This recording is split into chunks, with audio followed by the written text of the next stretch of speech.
Alhamdulillah wassalatu wassalamu ala Rasulillah wa ala alihi wa sahbihi wa mawalah wa ashhadu an la ilaha illallah wahdahu la syarikalah wa ashhadu anna Muhammadan abduhu wa rasuluh sallallahu alaihi wa ala alihi wa sahbihi wa man tabi'al huda ila yaumil qiyamah. Kita lanjutkan materi yang kedua. Nanti akan kita baca tentang jangan sia-siakan waktumu. Yang ini merupakan modal, waktu merupakan modal utama yang diberikan oleh Allah Subhanahu wa taala kepada hambanya yang beriman. Kita baca terlebih dahulu. Poin jangan sia-siakan waktumu. Seorang mukmin ketika menjalani hidup, waktu ibarat modal. Sedangkan amal ibarat keuntungan. Melewati sebuah waktu tanpa menambah amal ibarat pengusaha yang berdagang. Dia menggunakan modal namun tidak mendapatkan keuntungan. Karena itu semakin panjang usia dan berisi dengan amal, nilainya semakin besar. Sehingga Nabi SAW melarang seorang mukmin untuk berangan-angan mati. Salah satunya beliau mengatakan, fa innahu idza matal mu'min inqata 'amaluh. Karena kalau seorang mukmin itu mati, maka seluruh amalnya terputus. Dan yang lebih penting di sini bukan masalah panjang pendeknya umur, tapi apa yang mengisi dari umur kita. Allah Subhanahu wa taala akan menghisap umur yang Allah berikan kepada hambanya. Dan umur itu berarti sama dengan waktu. Dan nanti yang ditanya adalah waktu ini isinya dipakai untuk apa? Karena itu yang lebih penting bukan masalah panjang pendeknya waktu, tapi yang lebih penting adalah apa kegiatan yang mengisi waktu Anda. Dalam sebuah hadis yang pernah diceritakan oleh Talhah bin Ubaidillah. Coba kita lihat hadis Talhah bin Ubaidillah.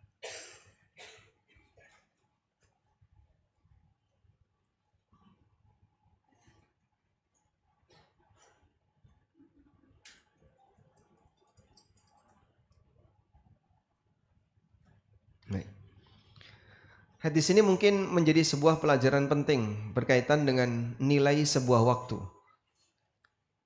Talha bin Ubaidillah, sahabat yang dijamin masuk surga, pernah bercerita, anna rajulaini min Baliyin, ada dua orang dari Bali. Di sini sebutannya min Bali, dari Bali, suku Bali. Namanya sama, Bali. Ya. Bukan berarti di Indonesia berarti sudah ada Muslim dulu Pak. Ada dua orang dari suku Bali, qadima ala Rasulillahi sallallahu alaihi wasallam, mendatangi Rasulullah sallallahu alaihi wasallam, wa kana islamuhuma jami'an, dan mereka masuk Islam bareng. Fakana ahaduhuma ashadda ijtihadan minal akhar. Sebut saja namanya A dan B, karena dalam hadis ini tidak disebutkan namanya. Si A ini lebih rajin beribadah daripada B. Faghazal mujtahid. Lalu si A ikut jihad. Faghazal mujtahidu minhuma. Si A yang lebih rajin ibadah itu ikut jihad. Fastushhida, dan dia mati syahid. Thumma makathal akharu ba'dahu sanatan. Sementara si B dia bertahan hidup setahun setelah wafatnya si A. Tsumma tuwfiya, setelah itu wafatlah si B.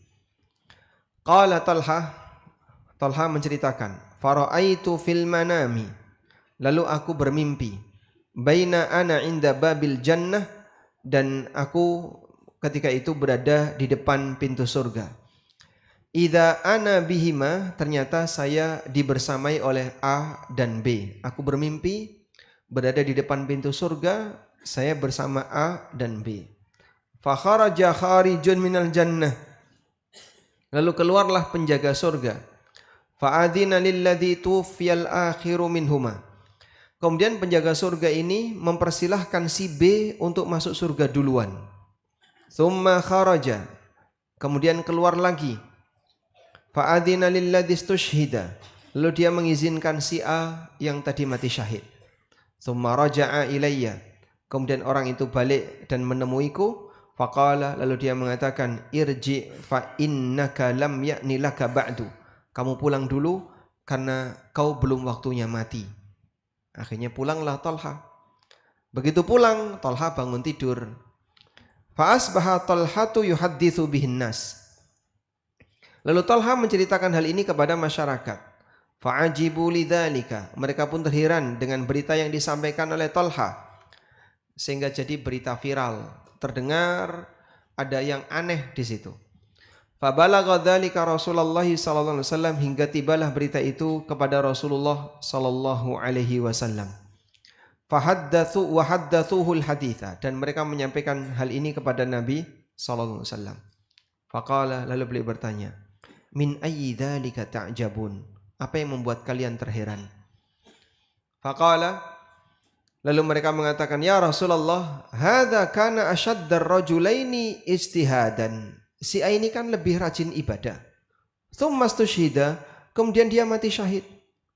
Wa dakhala hadzal akhirul jannata qablah. Tapi si B, kenapa dia masuk surga lebih duluan daripada si A? Si A yang lebih rajin ibadah, si A yang mati syahid. Tapi kenapa si B masuk surga duluan? Faqala, kemudian Nabi SAW bersabda, faqala Rasulullah SAW, alaysa qad makatha hadza ba'dahu sanatan. Kau lihat, bukankah si A ini bertahan hidup, atau bukankah si B ini bertahan hidup setahun setelah wafatnya si A? Qalu, sahabat mengatakan, bala, betul ya Rasulullah. Qala, wa adraka Ramadan fasoma. Bukankah si B ketemu bulan Ramadan dan dia puasa di bulan Ramadan?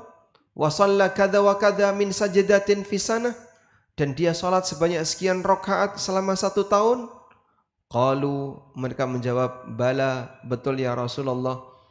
Qala Rasulullah sallallahu alaihi wasallam. Kemudian Nabi sallallahu alaihi wasallam mengatakan, fama bainahuma ab'adu mimma bainas sama'i wal ard. Jarak antara keduanya lebih jauh daripada langit dan bumi. Selisih waktunya berapa, Pak? 1 tahun. Tapi itu bisa mengalahkan orang yang mati syahid dan rajin ibadah. Maka mungkin kita tidak punya pahala mati syahid.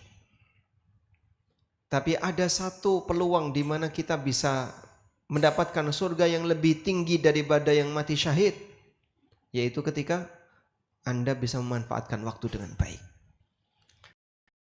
Tahun derajat seseorang lebih tinggi daripada yang mati syahid, dan bahkan yang bersangkutan derajatnya melebihi langit dan bumi. Karena itu waktu bagi mukmin adalah anugerah, waktu bagi mukmin adalah modal. Jika satu Ramadan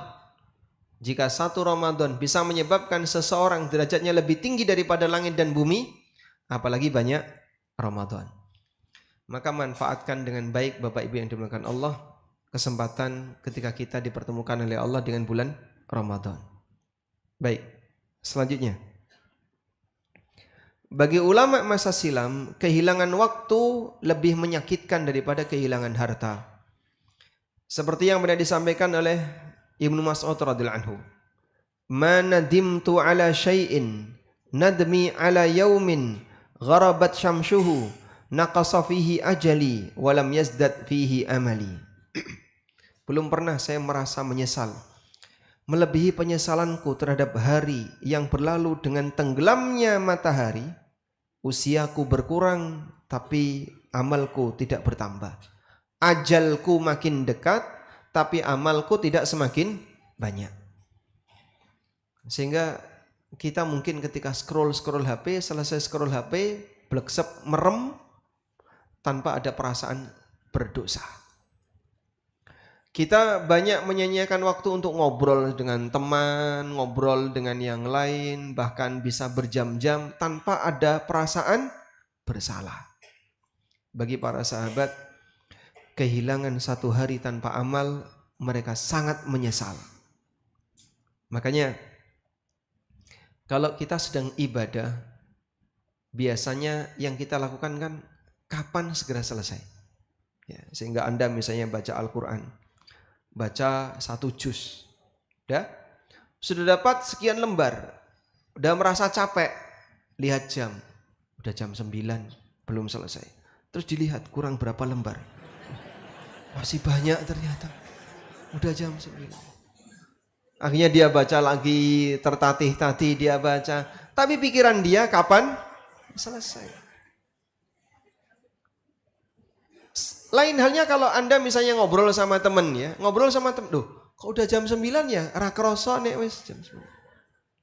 Sehingga saat kita berbuat taat, waktu itu terasa lama. Ketika kita berbuat yang tidak ada manfaat, waktu terasa cepat.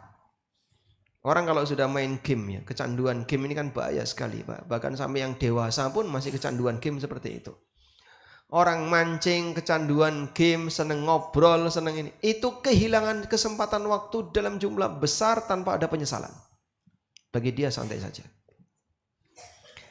Saya pernah ngimami salat tarawih. Ya. Biasanya jam 8:15 sudah selesai witir. Nah saya tambahkan 15 menit. Jam 8:30 baru selesai witir. Hanya 15 menit. Di WA sama takmir. Ya, ibu-ibu protes Pak Ustaz. Atas nama ibu-ibu, wallahu a'lam ya. Ibu-ibunya protes, kelamaan. Padahal Masya Allah 15 menit. Begitu selesai sholat, mereka kan tidak langsung bubar ya. Ngobrol dulu itu bisa setengah jam Pak. Sehingga 15 menit dipakai sholat rasanya lama. 15 menit dipakai ngobrol, kurang. Rasanya singkat sekali. Maka untuk hal yang tidak bermanfaat, waktu terasa lama. Karena hakikat manusia adalah deretan waktu yang menjadi rentang umurnya. Ketika sebagian waktunya hilang, berarti ada sebagian unsur manusia yang berkurang. Itulah definisi yang diberikan oleh Hasan Al-Basri. Beliau pernah mengingatkan, Ya bena Adam, innama anta ayyam. Wahai manusia, kalian ini sejatinya adalah deretan hari. Ada yang diberi oleh Allah usia 70 tahun. Berarti sejatinya adalah deretan hari selama 70 tahun. Ada yang usianya 60 tahun. Sejatinya hidup dia adalah deretan hari selama 60 tahun. Dan seterusnya. Fa'idha dhahaba yaumun dhahaba ba'duk. Kalau sudah hilang satu hari, hilang surmu. Sehingga ibarat sebuah benda yang dia tersusun dari banyak Lego Pak. Lego ini, satu Lego itu adalah satu hari. Ketika hilang satu hari, satu paket Lego hilang, satu biji Lego hilang. Sekian hari hilang, maka nanti banyak yang hilang. Nah, hilang itu nggak bakalan balik. Tapi yang lebih penting adalah kau isi dengan apa bagian yang hilang itu. Nabi SAW telah mengingatkan akan nikmat waktu agar dimanfaatkan sebaik mungkin, sebab tidak mungkin berulang. Dari Ibnu Abbas radhiyallahu anhuma, Nabi SAW pernah bersabda, Ni'matani maghbunun fihima katsirun minan nas. Ada dua nikmat di mana banyak orang yang terlena dari kedua nikmat ini. Kebanyakan orang terlena dari dua nikmat ini. Yang pertama apa? Sehat. Dan yang kedua, waktu luang. As-sihhatu wal barak. Kalau dia lagi sehat, dia tidak merasa kalau sehat itu nikmat. Biasa saja. Karena lagi sehat. Tiap hari sehat, biasa saja. Begitu dia sakit, barulah dia bisa merasakan nikmatnya sehat. Makanya ada ungkapan, As-sihhatu tajun la ya'lamuhu illal marid. Sehat itu seperti mahkota yang hanya bisa dilihat oleh orang yang sedang sakit. Orang sehat nggak bisa ngelihat itu. Wal faraq, dan yang kedua waktu luang. Nah, waktu luang ini sering kita sia-siakan. Begitu kita mulai sibuk, waktunya padat, terasa kemarin kenapa tadi nggak saya persiapkan, kenapa? Itulah yang disebut kenapa orang itu sering tertipu, karena dia tidak merasa memiliki kesempatan berharga itu pada saat dia memilikinya. Akhirnya cuma dia sia-siakan. Disebut tertipu karena orang tidak memanfaatkannya dengan maksimal sehingga menimbulkan penyesalan ketika nikmat itu dicabut oleh Allah Subhanahu wa taala. Dalam hidup Anda lebih lama sakit atau lama sehat? Lebih lama? Alhamdulillah, lebih lama sehat Pak Ustaz. Nah, ketika Anda lebih lama sehat, banyak yang kita sia-siakan untuk hal yang tidak bermanfaat. Begitu diberi sakit, sebenarnya saya pengen ini, saya pengen ini, saya pengen ini. Nah, kenapa kemarin waktu sehat dia nggak pengen seperti itu? Dia tidak memanfaatkan dengan baik. Taib. Karena itulah bagi para ulama waktu lebih berharga dibandingkan kepingan emas bagi kita. Mereka lebih pelit terhadap waktu dibandingkan pelitnya kita terhadap uang. Sehingga kalau mereka diminta waktunya, mereka menghindar. Tapi mereka kalau diminta uangnya, mereka kasihkan. Demikianlah semangatnya para ulama. Makanya mungkin kita perlu berlatih tentang bagaimana menghargai waktu. Hasan Al-Basri mengatakan, Adraktu aqwaman kanu ala awqatihim ashadda minkum hirsan ala darahimikum wa dananirikum. Aku menjumpai sekelompok orang yang mereka lebih pelit terhadap waktu mereka dibandingkan pelitnya kalian terhadap harta kalian. Jadi perbandingannya bukan pelitnya mereka terhadap harta mereka, bukan. Tapi perbandingannya adalah pelitnya kalian terhadap harta kalian. Sehingga kita kalau diajak buang-buang waktu biasa saja, nggak ada penyesalan. Diajak ngobrol, diajak jalan-jalan, termasuk mohon maaf ya, menghabiskan waktu hanya untuk ngejar kulineran, Masya Allah. Kemana makan? Cari makan di sana, cari makan di sini. Orang Bantul neng Jogja, orang Jogja neng Bantul. Hanya untuk nyari apa? Kuliner. Nah. Baik, coba kita bacakan ayat berikut ini. Ya. Allah Subhanahu wa taala menceritakan tentang sifat ibadur rahman. Di surat Al-Furqan ayat 67. Walladzina idza anfaqu lam yusrifu wa lam yaqturu wa kana baina dzalika qawama. Ibadur rahman itu apabila dia mengeluarkan harta, mereka tidak boros dan tidak pelit, tapi mereka pertengahan. Tidak boros dan tidak pelit, tapi pertengahan. Sekarang definisi boros itu seperti apa? Anda perhatikan keterangan berikut.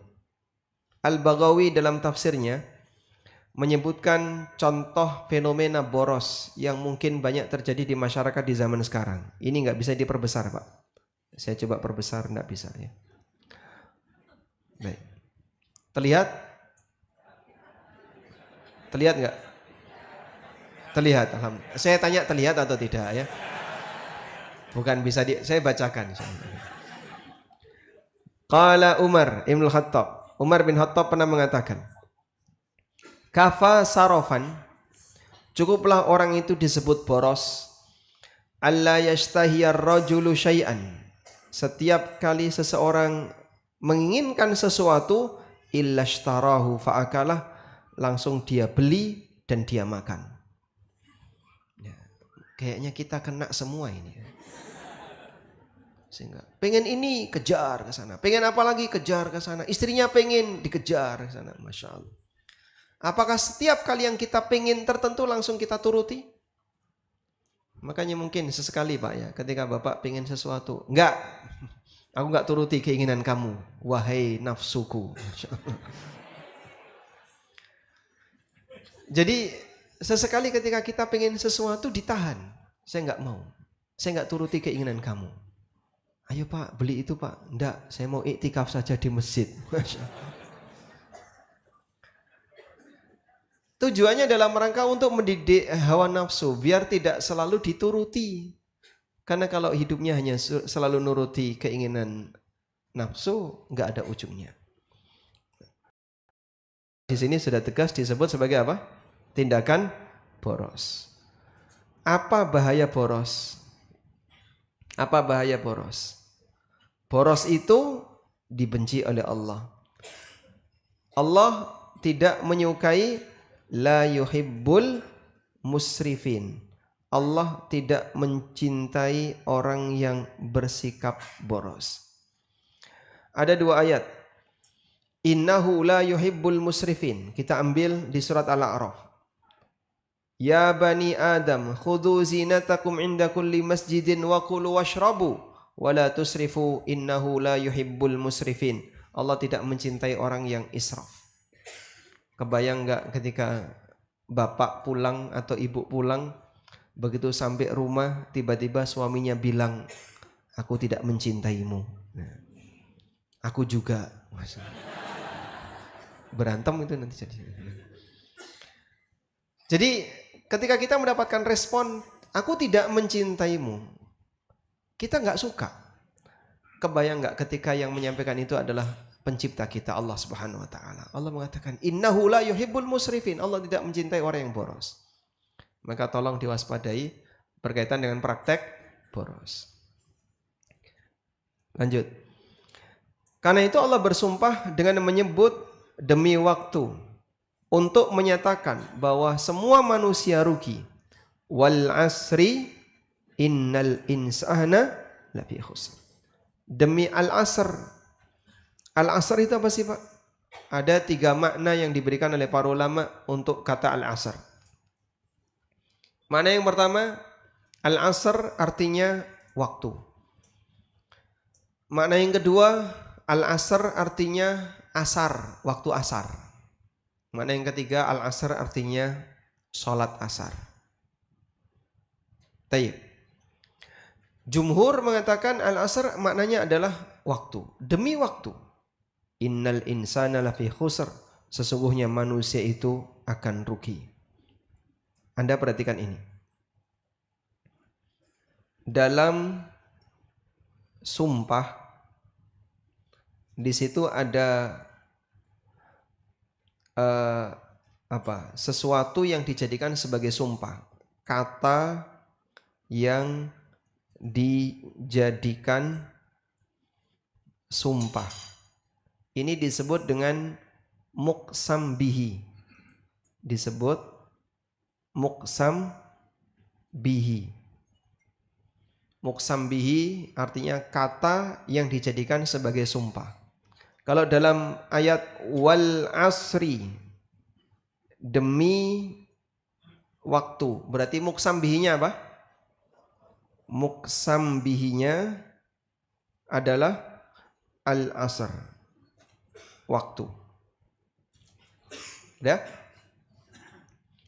Lalu yang kedua, ada kalimat yang menjadi tujuan sumpah. Ada kalimat yang menjadi tujuan sumpah. Ini disebut dengan muqsam alaih.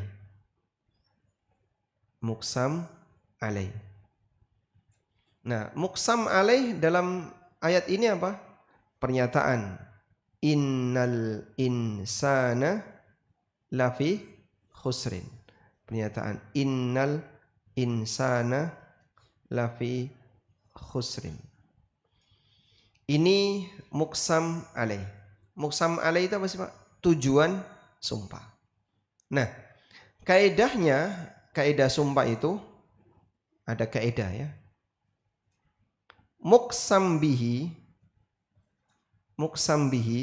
itu sinkron dengan muqsam alaih. Sinkron artinya satu tema sejalan. Dari sinilah kita bisa lihat kenapa Allah bersumpah demi waktu. Karena Allah hendak mengatakan bahwa semua manusia itu rugi. Berarti apa hubungan sinkronisasinya? Kerugian manusia sumbernya adalah karena mereka tidak bisa memanfaatkan waktu.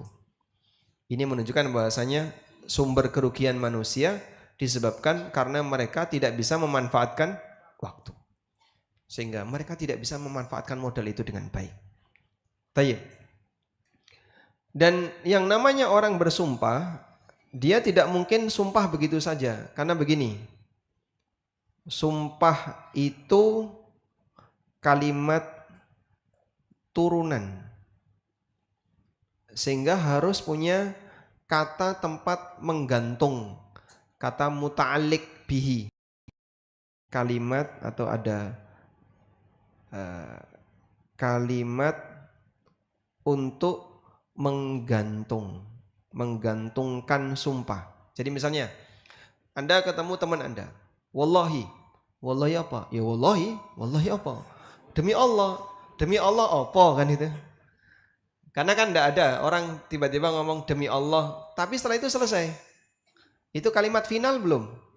Belum. Ketika dia bilang demi Allah, pasti ada sesuatu yang mau dia nyatakan. Nah, kalimat yang kedua ini namanya muqsam alaih. Namanya muqsam alaih. Dia bermaksud mengucapkan seperti ini sehingga dengan itu dia bersumpah. Dipahami ya? Baik. Coba kita latihan. Allah bersumpah, wadduha wal-laili idza saja. Ya. Apa muqsam bihinya? Ad-duha dan al-lail. Apa muqsam alaihnya? Wal-laili juga sumpah itu. Idza saja, bukan. Itu sifat malamnya. Ma wadda'aka rabbuka wa ma qala. Coba kita lihat. Kita buka surat Ad-Duha. Nah, biar nanti ketika tadarus pada waktu Ramadan bisa lebih nyetrum batinnya. Wadduha wal laili idza saja. Di sini Allah bersumpah dua kali. Pertama demi waktu duha. Yang kedua demi waktu malam. Idza saja ketika telah gelap. Dua kalimat ini sama-sama sumpah. Muqsam bihinya apa? Ad-duha dan al-lail. Muqsam alaihnya apa? Ma wadda'aka rabbuka wa ma qala. Sehingga kita bisa mengetahui dengan malam ketika Allah hendak menyatakan bahwa Allah tidak akan meninggalkanmu dan tidak membencimu. Artinya berlalu siang maupun malam Allah tidak pernah meninggalkanmu dan Allah tidak pernah membencimu, baik siang maupun malam. Maka ketika Allah Subhanahu wa taala memberikan penguatan batin untuk nabinya sallallahu alaihi wasallam, Allah Subhanahu wa taala menyatakan, "Rabbmu tidak pernah membencimu maupun meninggalkanmu." Ini terjadi ketika kapan? Saat lama tidak turun wahyu sampai orang musyrikin berkomentar, "Inna Muhammadan qad taraka syaitanuhu." Muhammad telah ditinggalkan oleh setannya. Setannya yang dimaksud Jibril. Itu ucapan siapa? Ucapan Ummu Jamil. Ummu Jamil itu siapa? Istrinya Abu Talib. Istrinya Abu Talib komentar, tuh Muhammad lihat kesepian dia kan? Yang biasanya katanya ada Jibril datang, katanya setannya datang, sekarang setannya sudah meninggalkan dia. Lalu Allah Subhanahu wa taala ngasih jawaban ini, ma wadda'aka rabbuka wa ma qala. Baik. Kembali ke sini. Kenapa Allah bersumpah demi waktu untuk menyatakan manusia itu rugi? Karena gagalnya manusia disebabkan mereka gagal memanfaatkan waktu. Itulah yang menyebabkan ada kaitannya antara sumpah waktu dengan kegagalan manusia. Selanjutnya, setelah kita paham ini, maka manusia ada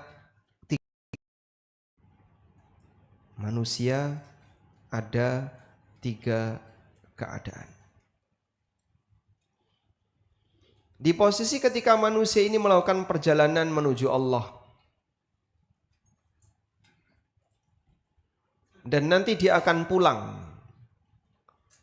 Titik terakhirnya adalah ketemu Rabbnya, kematian. Maka di sana ada 3 keadaan manusia. Yang pertama, ada orang yang berangkat bawa modal dan dia pulang bawa utang. Modalnya habis, bahkan dia pulang menghadap Allah dalam keadaan membawa utang. Yang kedua, ada yang berangkat bawa modal dan dia pulang modal habis. Yang ketiga, ada yang berangkat bawa modal dan dia pulang bawa untung. Jadi kira-kira dari nomor 1 dan 2 yang paling banyak dialami manusia yang mana? 1, 2, 3 yang paling banyak dialami manusia yang mana? Nomor 1. Kecelakaan bagi manusia apabila dia diberi modal oleh Allah, tapi kenyataannya saat dia pulang dia bawa utang. Karena itu manfaatkan waktu dengan baik. Jangan sampai kita mengisi waktu kita dengan maksiat. Sebab ketika waktu itu terisi dengan maksiat, yang dikhawatirkan adalah Anda pulang bawa utang. Wallahu a'lam. Baik. Selanjutnya, jaga niat baik. Jaga niat baik adalah bentuk bagaimana kita bisa mengawali, merencanakan kebaikan. Selalu menjaga niat yang baik akan menjadikan hidup seorang mukmin lebih terarah dalam kebaikan. Bagi seorang mukmin, niat baik bisa memberikan pengaruh lebih kuat dibandingkan amalnya. Terdapat sebuah hadis yang mengatakan niyatul mukmin khairum min amali. Niat seorang mukmin lebih baik daripada amalnya. Hadis riwayat Tabrani dari Sahal bin Sa'ad dinilai baik. Tapi sebelumnya Anda perhatikan ini.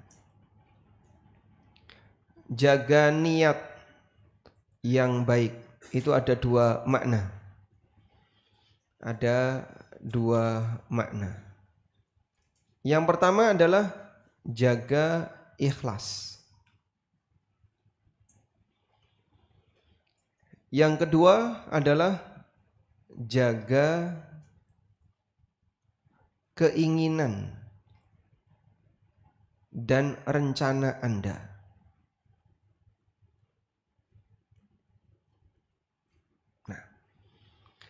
Pembahasan kita lebih kepada poin nomor 2. Kita tidak menyinggung tentang masalah yang pertama. Meskipun bagian dari bentuk menjaga niat yang baik adalah menjaga ikhlas, tapi yang kita maksudkan di sini adalah lebih kepada masalah yang kedua. Jaga keinginan dan rencana Anda. Karena hidup manusia akan lebih terarah ketika dia bergerak kemanapun. Salah satunya adalah ketika dia sudah punya rencana-rencana yang baik. Nah, kaitannya dengan ini ada sebuah pernyataan yang mengatakan niyatul mu'min khairum min amali. Niat bagi seorang mukmin lebih baik daripada amalnya. Sekalipun hadis ini dhaif, namun secara makna bisa dibenarkan. Karena niat yang baik ketika tidak jadi dilaksanakan bisa bernilai ibadah. Sementara amal yang baik jika dilakukan tanpa niat tidak bernilai pahala. Orang beramal tapi nggak punya niat, maka tidak dinilai sebagai pahala. Baik. Al-Baihaqi dalam Syu'abul Iman menjelaskan, an-niyatu dunal amal, niat tanpa amal, qad takunu ta'atan, bisa menjadi ibadah dan ketaatan. Qala an-Nabi sallallahu alaihi wasallam, hadisnya dalilnya adalah sabda Nabi sallallahu alaihi wasallam, hadis riwayat Bukhari. Man hamma bihasanatin falam ya'malha, siapa yang punya rencana untuk melakukan amal baik tapi enggak berhasil dia kerjakan, kutibat lahu hasanatun, maka dicatat untuknya 1 pahala. Qalu wal amalu dunan niyah, sementara ulama mengatakan adapun amal tanpa niat tidak dinilai ibadah. Jadi niat yang baik kalaupun enggak berhasil diamalkan jadi apa? Pahala. Tapi kalau sudah beramal namun tidak punya niat, tidak ada nilai pahalanya. Contohnya Pak, ada orang yang asal transfer. Jadi zakat atau tidak? Jadi amal zakat atau tidak? Tidak. Kenapa? Dia tidak punya niat yang baik. Kapan itu bisa menjadi amal zakat? Jika diiringi niat zakat. Sehingga kalau ada orang, saya sudah biasa Pak, kalau ada orang butuh transfer. Bapak sudah bayar zakat belum? Ya itu saya anggap zakat. Sah atau tidak? Tidak bisa demikian. Kalau mau zakat harus punya niat zakat. Makanya ketika Anda transfer kepada orang yang Anda yakini berhak menerima zakat, tanamkan niat dulu. Ini zakat atau bukan? Bukan. Terus apa? Utang. Nah, baru setelah itu Anda transfer. Berarti kalau itu utang, nanti orang itu wajib mengembalikan. Terdapat banyak dalil yang menunjukkan bahwa niat yang baik namun tidak jadi diamalkan bisa bernilai pahala. Di antaranya hadis dari Abu Darda radhiyallahu anhu, Nabi SAW bersabda, "Man ata firasyahu," barang siapa yang mapan turu. Ini terjemahan yang paling bagus ya. Man ata firasyahu, siapa yang hendak tidur. Wa huwa yanwi ayyakuma yusalli minal lail, dan dia berniat bangun untuk melakukan salat malam. Faghalabathu ainah, tapi dia dikalahkan oleh matanya, tidak bisa bangun. Hatta asbaha, sampai pagi. Kutiba lahu ma nawa, maka dicatat untuknya sebagaimana apa yang dia niatkan. Wa kana naumuhu shadaqatan alaih, sementara tidurnya menjadi sedekah baginya min rabbihi, dari Allah Ta'ala. Masya Allah. Sehingga ketika orang itu tidur, dia berencana nanti akan qiyamul lail, dia berencana akan bangun malam, dia berencana untuk bisa qobliyah subuh biar nggak telat terus, tangi-tangi wes komat. Kok ternyata rencana itu gagal, dia nggak berhasil bangun, maka gimana? Bernilai pahala. Baik, pertanyaannya, Anda sudah melakukan itu belum? Sudah melakukan seperti itu belum? Rencana untuk bangun malam ketika tidur? Sudah. Pembuktiannya apa? Pasang alarm. Pasang alarm. Apa yang Anda lakukan ketika alarm bunyi? Matikan alarm. Selanjutnya, ketika Anda tidur lagi, berarti Anda membatalkan niat. Berarti dapat pahala Pak Ustadz. Nah, yang seperti ini dapat enggak? Ini hadisnya sahih ya, riwayat Nasai. Gagal dapat pahala ini. Karena Anda sudah membatalkan niat. Terbukti setelah dikasih kesempatan, dibatalkan. Enggak jadi. Berarti dia membatalkan niat.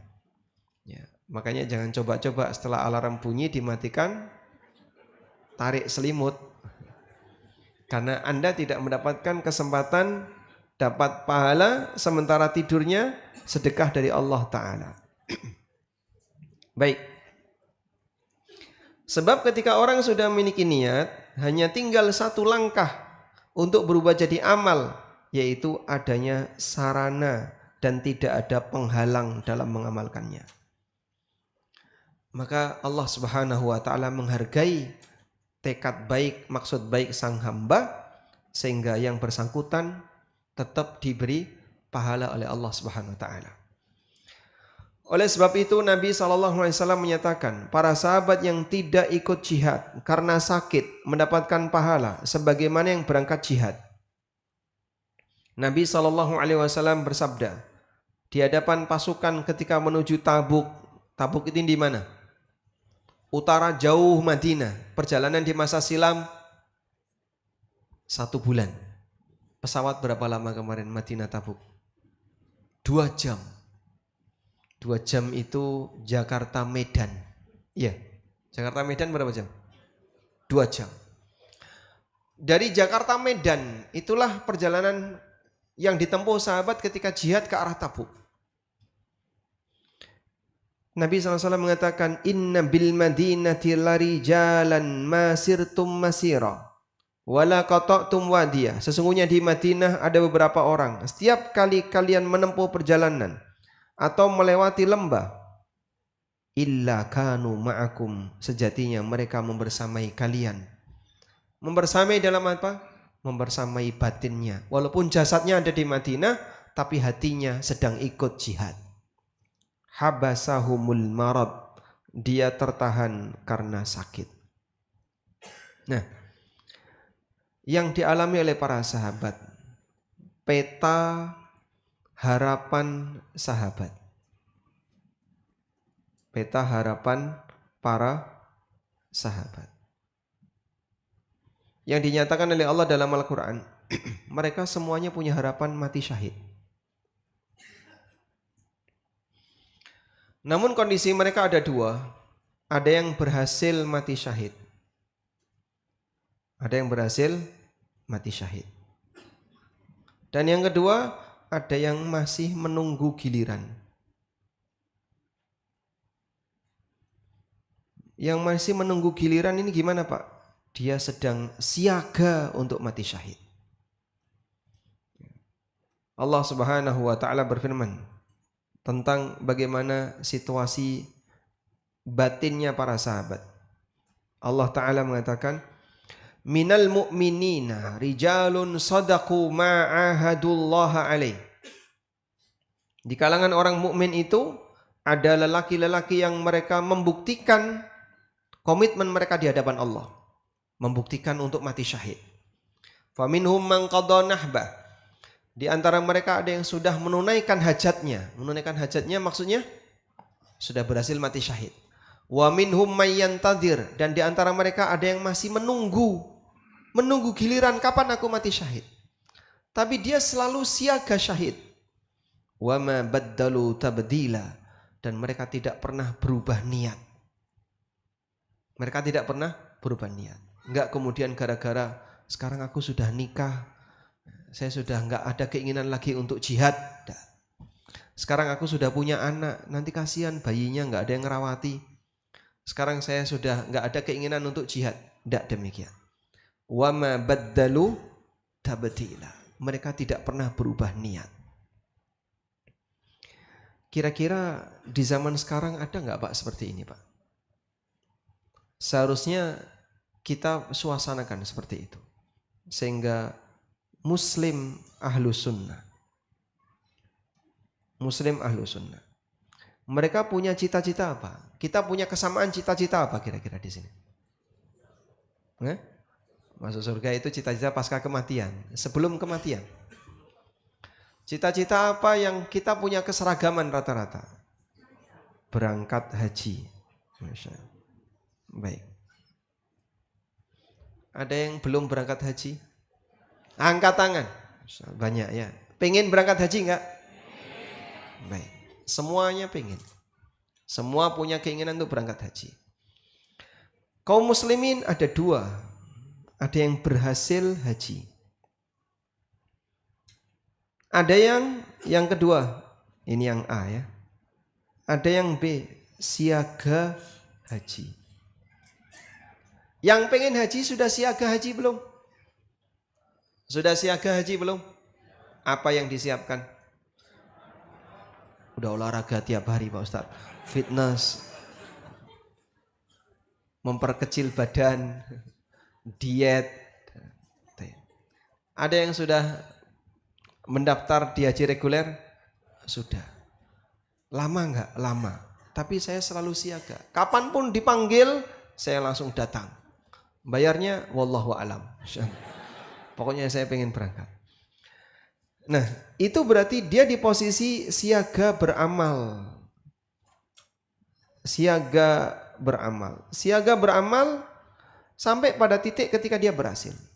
Ini selama masih terpasang, berarti dia punya niat untuk beramal saleh.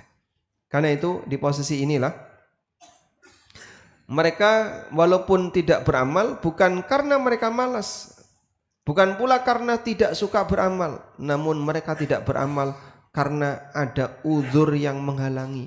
Kok belum berangkat kalau pengen haji? Nah, urutannya saya masih panjang. Ya kalau bisa itu dipercepat harganya mahal, aku nggak sanggup. saya sanggupnya hanya yang reguler. Kalau yang cepat-cepat tuh saya nggak sanggup. Andaikan dia mati dalam posisi belum berangkat, maka dia mati dalam penantian. Ada bapak-bapak ya, saya dapat cerita beliau daftar haji di usia 60-an. Reguler di usia 60-an, Masya Allah. Antri berapa Pak? 30 tahun lagi katanya. Berarti kira-kira ya moga-moga nyandak umur 90. Masya Allah. Dan untuk Indonesia memang haji kita haji ramah lansia. Masya Allah. Sehingga rata-rata jamaahnya apa? Lansia. Kalau di sini kan ada program masjid ramah anak, haji kita haji ramah lansia. Jadi dia ketika berharap bisa berangkat di usia 90 tahun, anaknya putus asa. Pak Eman duit 25 juta nganggur. Ditarik saja Pak, diambil saja. Toh Bapak juga akan ngantrinya terlalu lama. Kayaknya nggak nyandak kalau sampai berumur 90 tahun. Tapi apa kata bapaknya? Tidak, saya nggak mau membatalkan. Andaikan aku mati dan belum berhasil berangkat haji, aku mati dalam penantian. Ya. Sehingga mati dalam keadaan siaga ibadah.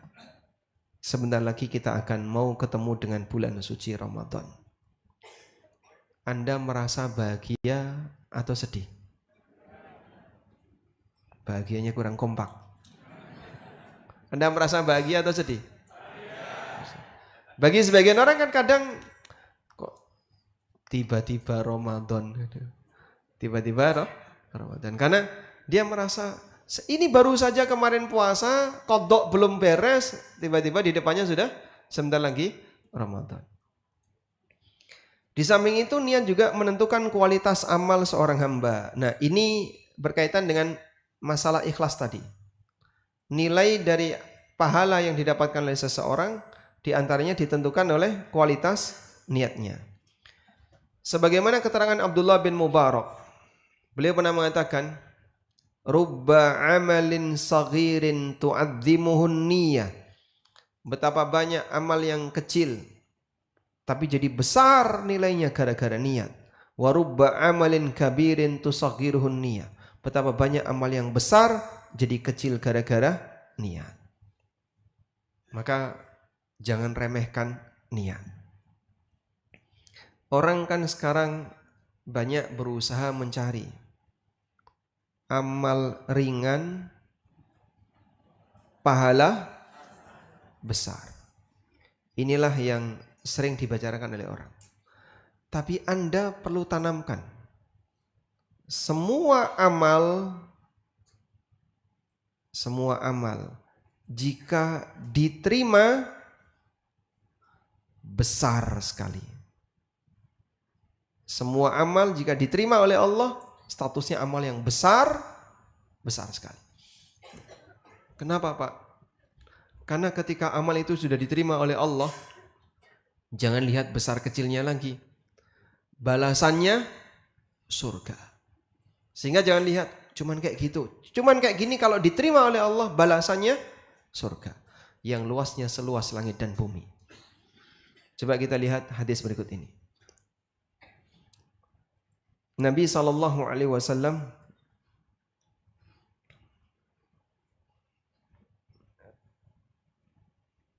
pernah bersabda tentang orang yang sedekah kurma.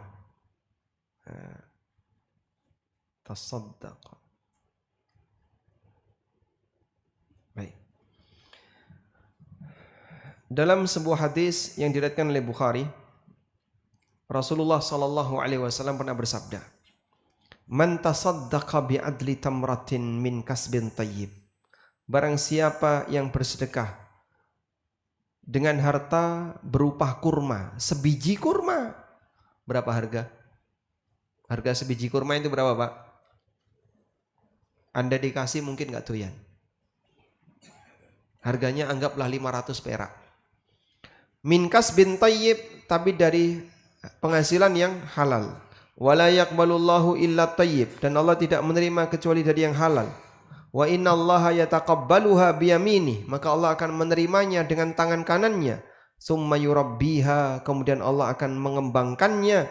Kama yurabbi ahadukum faluwahu, sebagaimana kalian merawat faluwah. Falu artinya anak kuda. Sebagaimana kalian merawat anak kudanya, hatta takuna mithlal jabal, sampai menjadi seperti gunung. Jadi kalau bicara masalah amal ringan yang berat pahalanya, semua amal kalau sudah diterima oleh Allah pasti besar.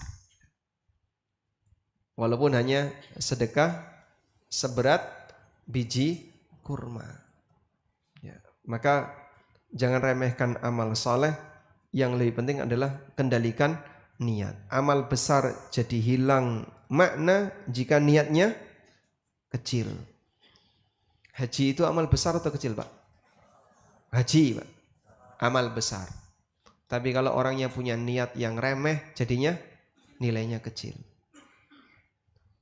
Waktu saya bimbing haji itu ada salah satu jamaah yang bilang, saya haji seperti ini Pak Ustadz, berharap nanti kalau udah pulang saya bisa dapat bintang.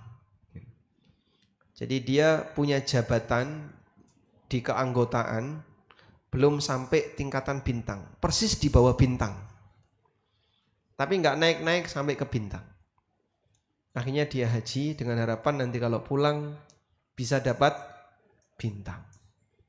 Ya, ini amal besar tapi mungkin nggak ada nilainya gara-gara niatnya kecil. Betapa besar pengaruh niat bagi seorang mukmin. Karena itu Imam Ahmad pernah berpesan kepada anaknya Abdullah bin Imam Ahmad, inwil khaira fa innaka la tazalu bi ma nawaital khaira. Miliki niat yang baik karena kau akan selalu dalam kebaikan selama kau punya niat yang baik. Sehingga setiap hari kalau kita punya rencana-rencana baik seperti ini, maka hidup kita akan lebih terarah. Ya. Baik, hari ini apakah Anda sudah melakukan itu? Ada yang sudah. Saya hari ini punya niat A, punya niat B, punya niat C, dan seterusnya. Baik. Kita beralih ke materi berikutnya. Selalu merasa kerdil di hadapan ilmu. Jangan pernah merasa senior ketika kita belajar agama. Ilmu yang diberikan oleh Allah Subhanahu wa ta'ala kepada hambanya itu sangat sedikit. Walaupun mungkin orang punya banyak pengetahuan, tapi hakikatnya ilmunya masih sangat sedikit. Wala yuhituna bi syai'in min ilmihi illa bima syaa. Dan tidak ada yang bisa mengetahui ilmu Allah kecuali dengan apa yang Allah kehendaki. Sekarang kita lihat hadis berikut ini.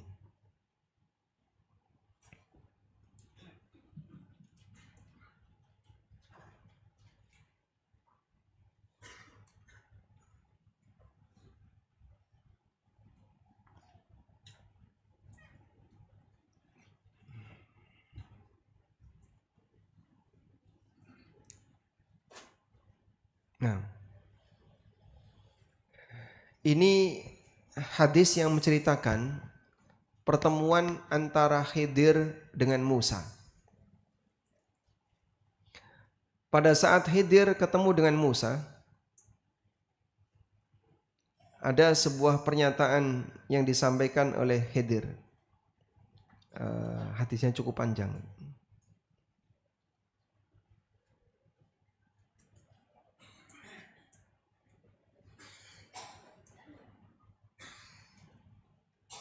Nah, baik ini ya.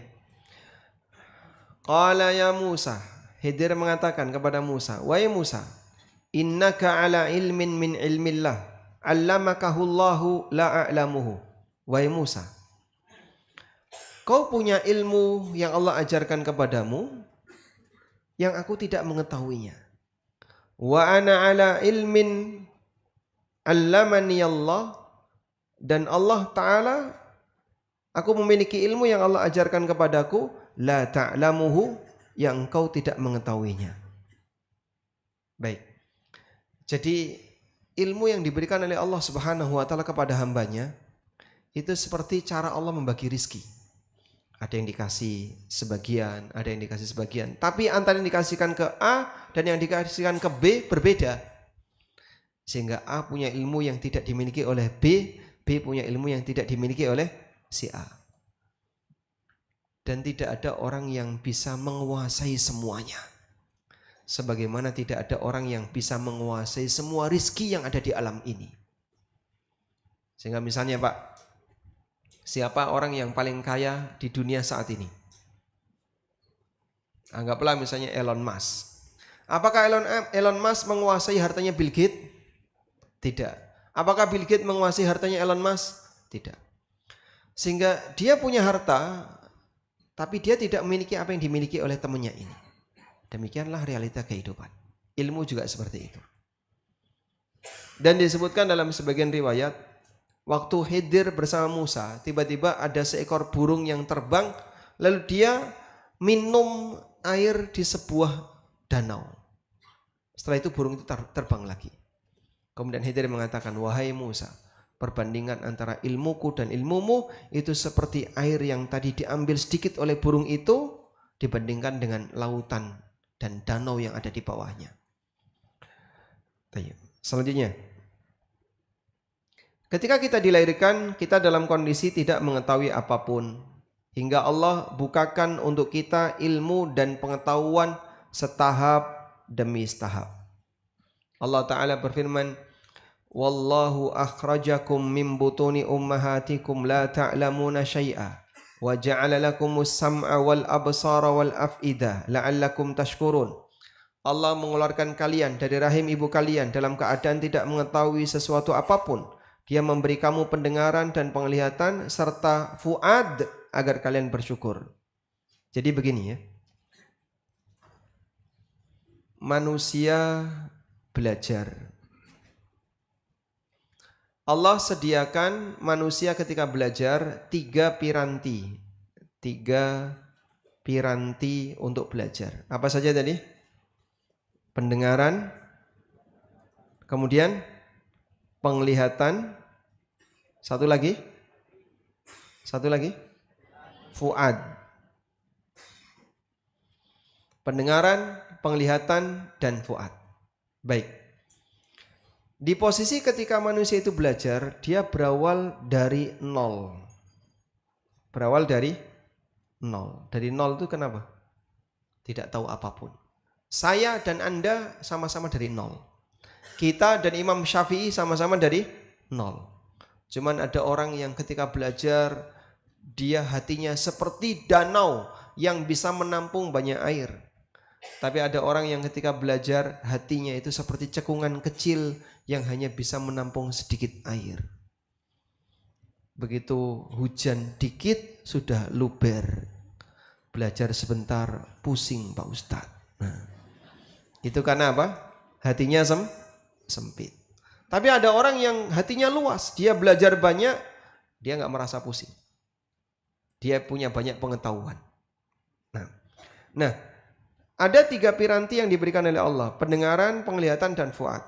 Pendengaran dan penglihatan ini jalur masuknya ilmu. Lalu fuad ini fungsinya apa? Fuad ini fungsinya untuk mencerna dan satu lagi adalah menyimpan. Maka fuad yang sehat, dia bisa mudah memahami. Fuad yang sakit, RDB. Sehingga diajari apapun nggak ngerti, diajari apapun nggak ngerti. Nih. Mohon maaf yang dari Sunda mungkin roaming dikit nggak apa ya. Tidak paham dia. Berkali-kali udah diulang nggak paham, tetap nggak paham. Itu karena fuadnya sulit untuk mencerna.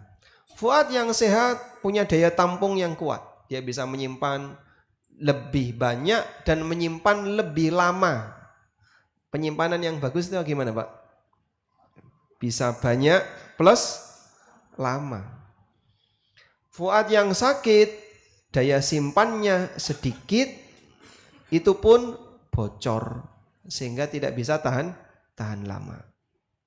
Baik. Anda diberi oleh Allah pendengaran yang sehat, walhamdulillah. Diberi oleh Allah penglihatan yang sehat, walhamdulillah. Banyak ulama yang mereka buta, tapi bermodal pendengaran.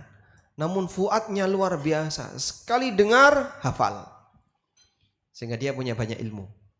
Dan banyak ulama yang matanya buta. Syekh bin Baz rahimahullah itu buta di usia 20-an tahun. 22 atau 23 tahun. Dulunya beliau normal.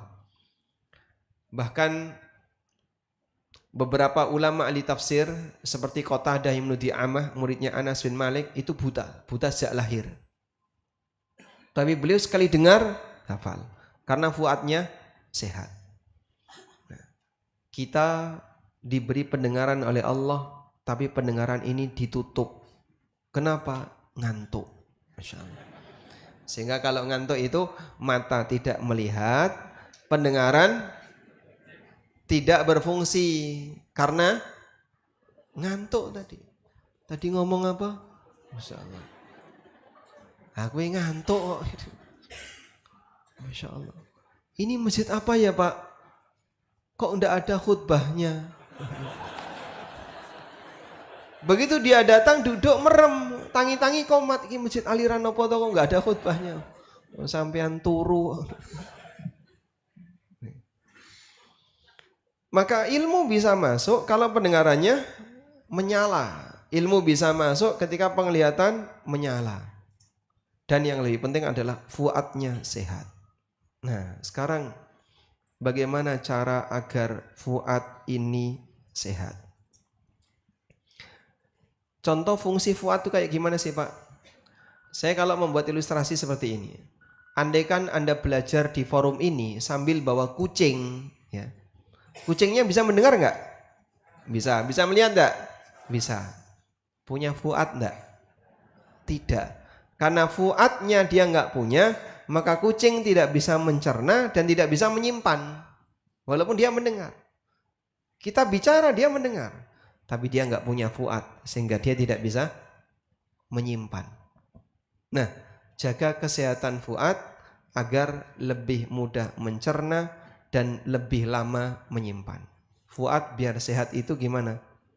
Selalu dilatih belajar. Dilatih belajar. Baik. Pas masuk adzan duhur ya. Baik, insya Allah nanti materi setelah sholat duhur kita akan mempelajari tentang tips menjaga fuad yang sehat. Demikian